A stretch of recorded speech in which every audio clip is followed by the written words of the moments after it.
Bonsoir à tous, ravi de vous retrouver pour une nouvelle édition sur Monaco Info dans laquelle nous parlerons bien évidemment de la fête nationale monégasque. À J-2 de la fête du Prince, nous recevrons le contrôleur général de la Sûreté publique, Richard Marangoni, avec qui nous parlerons des 120 ans de la Sûreté publique, institution qui sera à l'honneur samedi sur le Rocher. Puis nous tenterons de définir l'identité monégasque, celle que l'on célèbre notamment chaque année, un 19 novembre. Dominique Chagnolo de Sabouré sera avec nous pour nous éclairer à ce sujet. Dans ce journal, nous évoquerons également la prochaine rencontre de la Roca Team en Euroleague. Le club de la Principauté reçoit les Espagnols de Baskonia demain à la salle Gaston Médecin. Et enfin, nous nous rendrons à l'école 42 de Nice où les acteurs du numérique de Monaco sont intervenus pour présenter leur projet aux élèves de cette école d'informatique. Elle s'appelait la direction de la police lors de sa création en 1902. Vous la connaissez aujourd'hui sous le nom de direction de la sûreté publique. Cette année 2022 marque le 120e anniversaire de la création de cette institution. Plusieurs temps forts ont marqué cette commémoration. Le point d'orgue aura lieu ce samedi 19 novembre sur le Rocher. Bonsoir Richard Marangoni. Bonsoir Émilie. Cette fête nationale est un moment particulier pour tous. Elle le sera encore plus pour la sûreté publique. Tout à fait. La fête nationale est toujours un événement très important puisque c'est l'occasion pour la sûreté publique de rendre hommage au prince souverain et à l'ensemble de sa famille. Et cette année, dans le cadre des 120 ans de la sûreté publique, ça sera encore un moment plus émouvant pour nous. Qu'est-ce qu'elle représente, cette fête nationale, pour la sûreté publique ? Ça représente un moment fort parce que bien sûr nous défilons sur la place du Palais et nos jeunes recrues qui vont défiler, c'est pour elles un moment très important parce qu'elles vont pouvoir, au nom de la sûreté publique, rendre hommage au souverain et à toute sa famille. Vous le rappeliez, cette année 2022 marque les 120 ans de la création de la direction de la sûreté publique, une direction créée par le prince Albert Ier. Qu'est-ce que symbolise cet anniversaire pour vous ? Alors, c'est très important parce que le prince Albert Ier a créé la sûreté publique en 1902. Donc, nous avons eu la chance de pouvoir intégrer cette année le comité commémorant le centenaire de sa disparition. Et à ce titre, nous avons pu organiser plusieurs événements, que ce soit la Saint-Georges, qui est notre saint protecteur le 23 avril. Au mois de juillet, nous avons pu, au musée océanographique, organiser une grande manifestation présidée par le prince souverain et avec notre marraine Charlotte Casiraghi pour présenter à la population les réalisations que nous avons pu effectuer. Et le point d'orgue sera la fête nationale le 19 novembre sur la place du Palais. Oui, comme vous le soulignez, la sûreté publique sera grandement mise à l'honneur samedi sur le Rocher. Absolument. Alors je peux d'ores et déjà vous dire qu'effectivement nous serons très honorés puisque le souverain mettra en exergue la sûreté publique et nous décorera le corps de l'ordre de Saint-Charles. Et donc le fanion sera décoré sur la place du Palais par son Altesse Sérénissime le Prince souverain. Et c'est un immense honneur pour nous. Et après, il y aura une deuxième surprise. Mais alors, je ne dévoilerai pas beaucoup plus sur cette deuxième surprise. Il faudra se rendre sur la place du Palais. Je vous donne néanmoins un indice, il faudra bien suivre le défilé de nos véhicules. Oui, car comme chaque année, la sûreté publique défilera aux côtés de la force publique, comme le veut la tradition avec le défilé militaire sur la place du Palais. Absolument, notamment nos motards, nos véhicules, mais cette année, je vous le répète, il y aura un petit plus concernant les véhicules. Mais je n'en dirai pas plus. Il faudra donc bien être attentif samedi 19 novembre sur la place du Palais, mais également sur Monaco Info, puisque les festivités de la fête nationale seront à suivre en direct sur notre antenne. Merci infiniment, Richard Marangoni, d'avoir été avec nous ce soir. Merci, bonne soirée, au revoir. Et vous le savez, cette fête nationale monégasque est le reflet de plusieurs traditions qui ont notamment lieu en amont de ce 19 novembre, à l'image de la remise de médailles et de distinctions. Illustration ce soir avec les médailles d'honneur du Centre hospitalier Princesse Grace. En préambule, le ministre d'État a salué les récipiendaires et l'excellence des soins au CHPG. Il a rendu également hommage à celles et ceux qui ont été en première ligne depuis le début de la crise sanitaire. Aides-soignantes, infirmières, techniciens hospitaliers se sont succédés pour recevoir leurs insignes des mains de Pierre Dartout, comme vous pouvez le voir actuellement sur ces images. J-2, donc avant la fête nationale qui, comme vous l'aurez compris, sera ponctuée par plusieurs hommages en cette année de commémoration. Cette fête du prince est un événement qui remonte au règne du prince Charles III, époque durant laquelle la principauté devient un État moderne. Comme dans chaque pays, la fête nationale est l'occasion pour la population de célébrer son identité et ses traditions. Justement, parlons-en avec notre prochain invité. Il est professeur de droit constitutionnel, politologue et écrivain. Bonsoir Dominique Chagnolot de Sabouret. Bonsoir. Ce 19 novembre 2022 s'inscrira dans les commémorations du centenaire de la disparition du prince Albert Ier. Sous son règne, la fête du prince était célébrée un 15 novembre. Oui, tout à fait, tout à fait. Et la fête nationale est un événement évidemment très important. C'est vrai dans tous les pays, pas toujours à Monaco, parce qu'il y a une population qui est quand même très restreinte, sur un territoire dont on dit qu'il est très petit, ce qui est vrai, et ça renforce l'identité nationale. Donc de ce point de vue-là, la fête nationale est un événement très important, qui rappelle toujours le lien qu'ont les Monégasques avec leur prince. Oui, on reviendra dans quelques instants sur l'identité monégasque, mais comment le prince Albert Ier a-t-il marqué son siècle ? Vous savez, c'est un personnage objectivement, d'ailleurs tout le monde le dit, les historiens, les géographes, qui est multicarte, si je puis dire, multifacette, c'est-à-dire, alors bien sûr sur le plan juridique, ce qui m'intéresse, il a créé la Constitution de 1911, qui était un événement relativement, très important pour l'époque, mais c'est aussi un explorateur, c'est aussi un faiseur de paix, un diplomate, c'est un homme assez exceptionnel, qui a une influence en son siècle très importante par rapport à la dimension politique qu'il pouvait représenter. Alors on dit souvent que la fête du prince rassemble les monégasques pour montrer leur attachement au souverain et à la famille princière, mais aussi célébrer leur identité. Selon vous, qu'est-ce que l'identité monégasque ?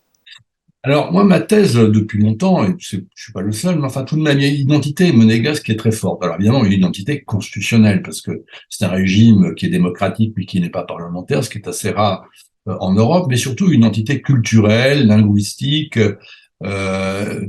qui fait que au fond, Monaco, quand on connaît un peu cette principauté, on s'aperçoit que tout le monde se connaît. Toutes les familles se connaissent un petit peu, sont liées historiquement par le sang, ou par les liens tout simplement familiaux. Et donc, il y a une communauté monégasque qui est assez rare au monde, qui existe peut-être dans d'autres pays, mais c'est assez rare de voir une cohésion nationale de cette nature. Oui, et aussi symbole de cette identité monégasque, c'est l'hymne qui fait référence aux traditions, à la religion, à la défense de cette identité. Tout à fait. Alors, il y a une autre, bien sûr, l'hymne monégasque est assez singulier de ce point de vue-là, qui explique au fond, malgré les désaccords qu'il peut y avoir, il y a toujours une utilité à être unis et à être soudés. Et puis, il y a une identité catholique aussi. La Monaco est une religion d'État, mais ça n'empêche pas la liberté des autres religions, mais une religion catholique. Et l'identité catholique, ça fait partie de l'identité culturelle, comme la langue qui est beaucoup moins pratiquée qu'avant, mais qui est pratiquée tout de même à l'école, un peu au lycée. Donc tout ça forme une identité monégasque, c'est original. Et cette identité s'est construite avec le temps sous le règne des différents princes de Monaco.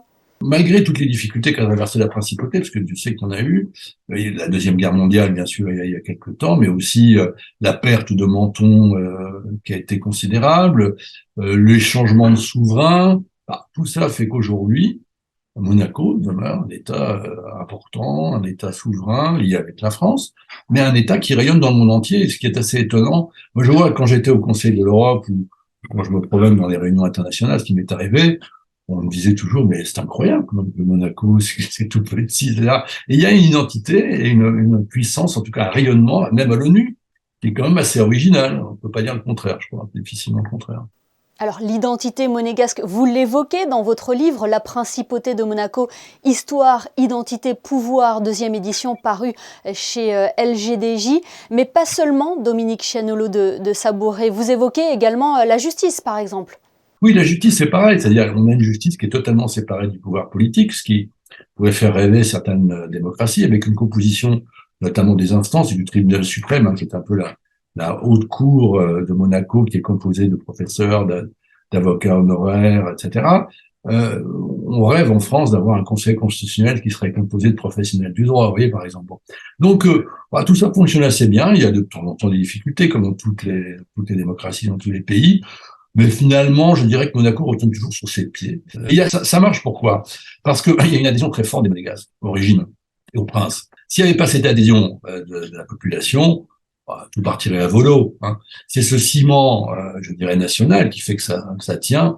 C'est vrai dans beaucoup de pays, et à l'inverse, dans beaucoup de pays où le délitement des institutions, le délitement du pays tient tout simplement, c'est qu'il n'y a pas de cohésion nationale.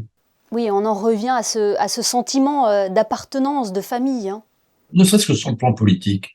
On ne comprend rien à l'activité, à la vie politique à Monaco, où il n'y a pas de parti, enfin, il n'y a pas de clivage politique comme dans d'autres pays, si on ne voit pas que beaucoup d'élus sont issus de familles, de vieilles familles monégasques ou d'autres plus récentes. Tout le monde se connaît, tout le monde s'estime. Alors, les conflits sont quand même beaucoup moins violents, si vous voulez, quand on est dans une même famille au sens large, que dans des pays où il y a des affrontements de partis, où toute personne ne se connaît plus. Et donc, dans l'ensemble, ça se résout aussi par une prospérité économique qui est quand même assez notable, hein. Je veux dire, quel pays pourrait bénéficier d'une prospérité ou qui en bénéficie aujourd'hui? Il n'y en a pas beaucoup, hein. Peut-être la Suisse et encore.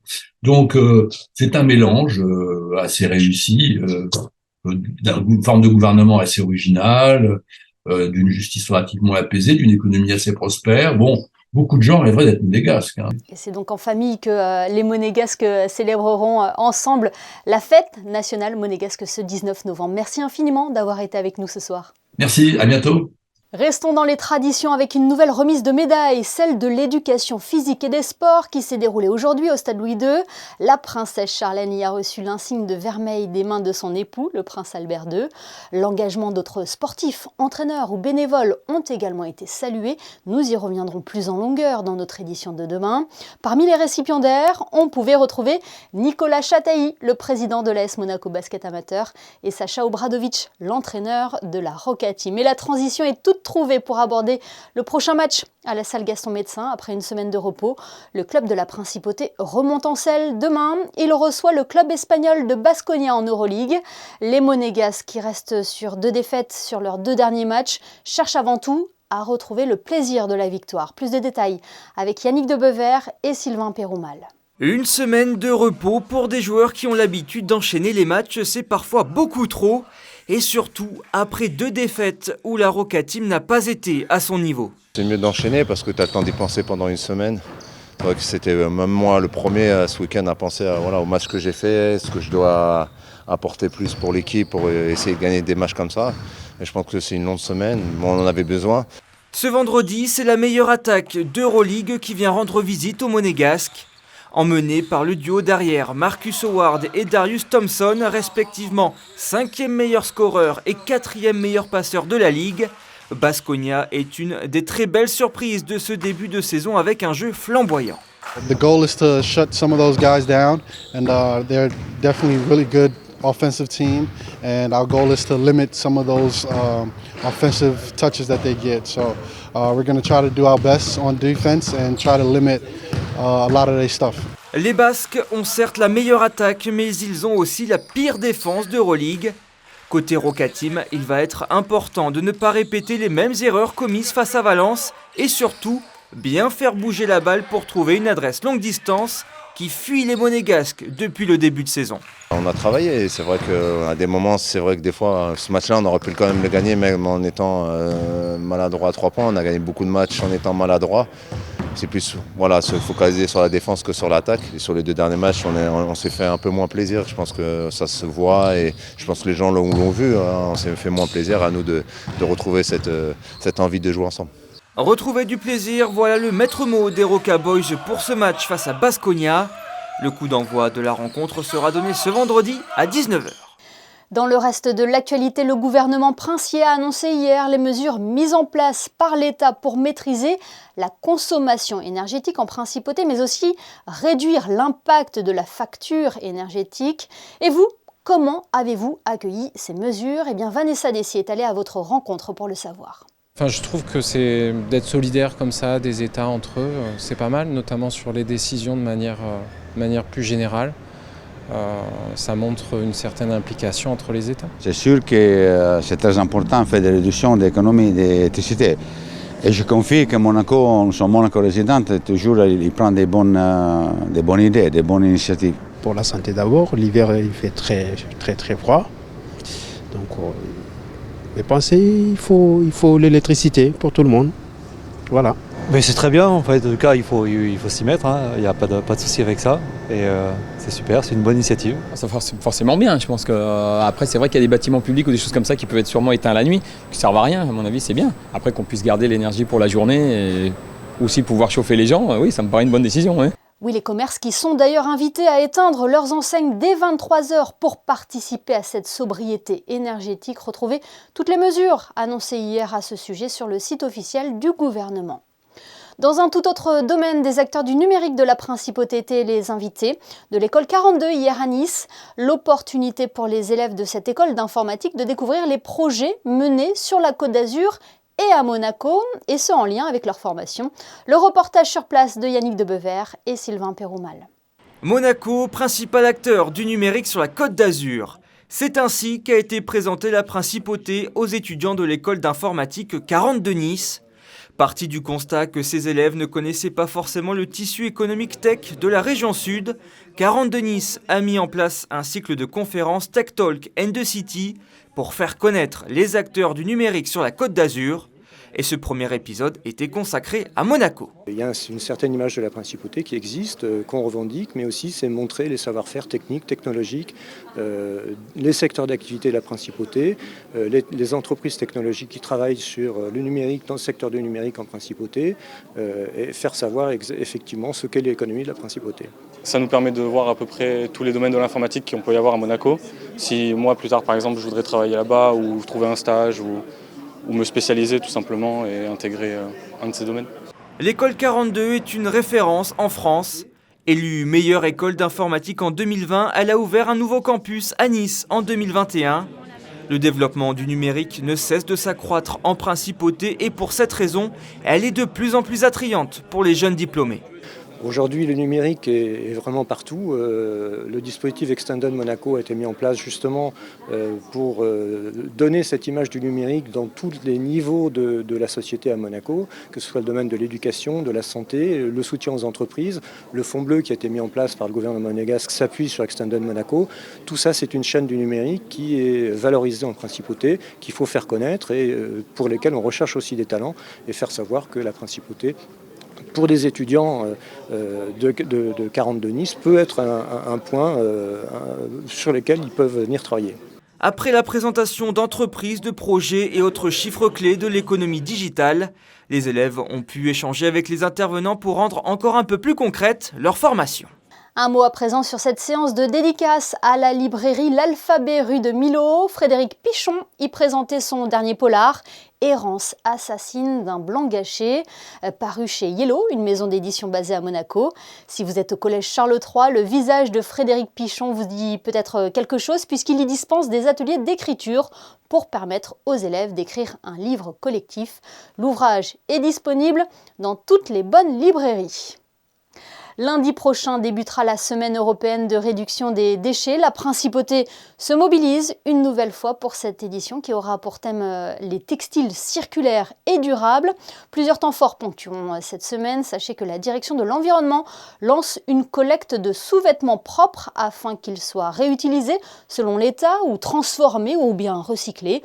Un conteneur a été installé dans la galerie commerciale de Fontvieille. L'objectif est de sensibiliser à l'impact environnemental causé notamment par le phénomène de fast fashion. Intéressons-nous à présent aux prévisions météo. Bonsoir Yannick Debevert, quelle est la tendance pour la journée de demain ? Bonsoir Émilie, bonsoir à tous. Ce vendredi, une douce journée est prévue en Principauté avec un bel ensoleillement. Il fera 10 degrés au petit matin et le thermomètre montera jusqu'à 16 dans l'après-midi. Le soleil se lèvera à 7h26 pour se coucher à 17h04. Enfin, en ce vendredi 18 novembre, nous célébrons la Sainte Aude. Et espérons que cette tendance se confirme samedi. Merci Yannick et merci à vous de nous être fidèles chaque soir sur Monaco Info. On se quitte en images avec l'événement de la semaine que vous pourrez suivre en direct sur notre antenne à partir de 9h25. Je parlais bien évidemment de la fête nationale monégasque.